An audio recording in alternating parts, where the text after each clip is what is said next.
Blessing. Yeah. How was that? It was okay. I expected more, especially I want to come here to win, but I'm here to figure out what really happened. So I'm just going to go back to my coach and talk to him. You managed to recover somewhat to get fifth. I don't. Yeah, but I expected the race to be extremely much better today. Warm-ups went well. Everything was okay. My coach was like, execute, execute, execute. So I'm pretty sure I did what he wanted me to do. He definitely don't give me 100% execution most times. So I'm pretty sure today we're just going to talk about it and see what happened, because I felt like I got out the way he wanted me to get out on the race. But I came off the curve and I was just trying to get back in the rhythm, because usually I don't rush my races. Everybody knows that. I was just trying to get back. But the last part of the race wasn't really clean enough. I know I can finish, but I'm just trying to figure out what really happened, because I expected more from the race. There's enough time to correct a lot of things. Yeah, there is. Season has been going well, no doubt about that. I just finished another race healthy, which is staying healthy is the top of everything for me this year. But honestly, I just wanted so much from that race today. But, sometimes you don't get the things you want. It was a little chilly for me too. So I don't know. I just wanted to get out there and just run and get out. But overall, this can happen anytime, any race. We just have to be ready for the conditions and run. But like I said, I'm grateful to God. It's not like I'm not grateful. I'm really grateful. I finished strong. But I just wanted so much from that race today. Have you made up your mind what you're doing in Doha? I'm not. Very soon, very soon. My fans will know shortly. Just soon. The one thing I can tell you is there's time to recover in the 200 meters, even if you don't get a good start. But in the 100 meters, once they're gone, they're gone. That is the truth. That's why I'm very confident in my 200 so far, because people know I'm not a starter. But when I get in, I'm gone. That's just it. So I'm really trying to be patient. So because Doha is right around the corner, so there's not so much to change. We've done most of the work. Just try to stay on top of everything. So I'm very much confident in my 200 and my 100 meters this year. But overall, I just want to go talk to my coach about the race today. That's all. Yeah. I'm sure you'll have enough time to talk to him about it. Don't beat yourself up too much about it. I'm trying not to beat myself up, but I just, my expectation was so high. I felt great. Everything pre-made what, I don't know, maybe I was just too confident. But there's nothing wrong with being confident in yourself if everything has been going well. But I'm grateful. I know there's the All-African Games in Rabat. Question for you. Are you exempted or do you have to go? Exempted. I wish they can do something that has to do with exemption for the country. They don't have anything they don't have a culture when it comes to sport.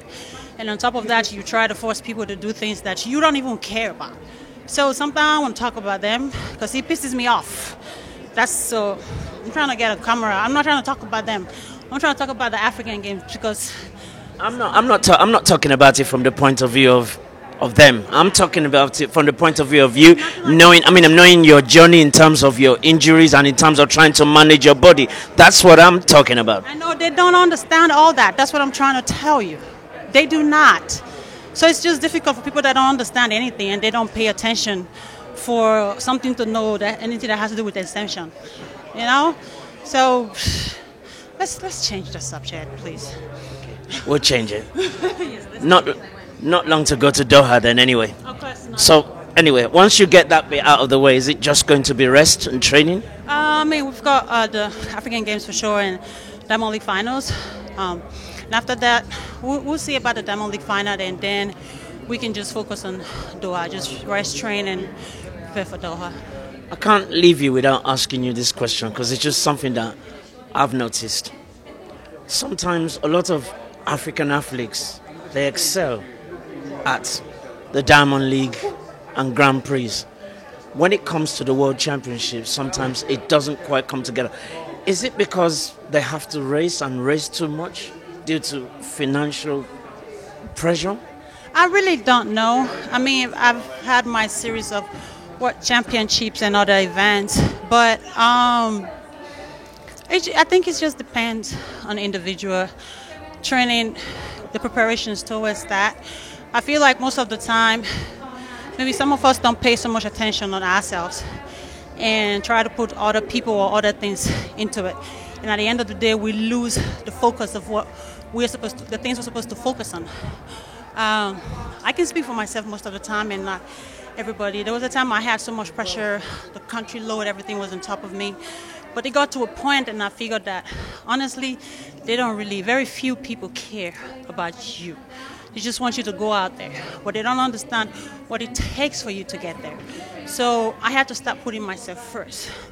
So when I went to World Championship in 2013, Commonwealth Games, I was going through a lot, but I had to realize that blessing comes first. And if I don't achieve the things that I'm set to achieve, people will always see me as a failure first before they see any other person. So I feel like most of us, we have suffered from the pressure. The pressure. They're not always going to be there for you, trust me. But you have to focus on you and what you want. If you're healthy enough, just do it. And that's what I do. When I'm healthy enough, I give it my all. Whatever happens, happens. Well, at least it's good that you do talk to us so that people out there who don't know and, try to judge you not knowing what's going on in the background. It's okay to judge people. I mean, if you don't know people, people judge you. They don't know you. They don't understand the situation. And it's fine. We entertain critics. We do entertain them, but they don't make us who we are. That's just the truth. So when I see people just talking about certain things, I smile. Sometimes I tend to react. I used to, but now I am way past it because you have not worn my shoes. You don't know my story. Like I have struggled from health and injuries the last 3 years, and you don't know what that means. I would have shut it down, but I'm still standing. So when I see people like you judging me, you're the least of my problems because I've dealt with the worst and I'm still here. So that's how it is. I just feel like we need to understand ourselves first and know that we come first. When we're healthy, everybody wants to be in the spotlight with you. Oh yeah, blessing. But when you're failing, they all draw back. So you actually come first. And until we really understand that from where I come from, Africa, we're just always going to be behind. I don't think you realize what you mean to Nigerians nonetheless, because the reason why I say that is because you might not be aware. As far as I'm aware, you're the only Nigerian athlete, female athlete, who has medaled in every major event, Worlds, African, Olympics. Are you aware of that? Not really. I didn't really pay so much attention to that. I just try to give my all, and when people go through the resume, I hope they are pleased and satisfied with whatever I was able to deliver when I was still active. Maybe one day when you finally hang up your spikes, you might sit back and realize you actually have achieved a lot. Yes, I will. For now, I don't want to go back to that because sometimes I tend to go back to the things I have done. And I feel still bad that I have not been able to achieve some of the things that I really, really want to achieve, talent-wise. So for now, I just want to use what's left in me to actually do the rest of it and see what's going to happen by the time I retire. Thank you very much for your time. Thank you.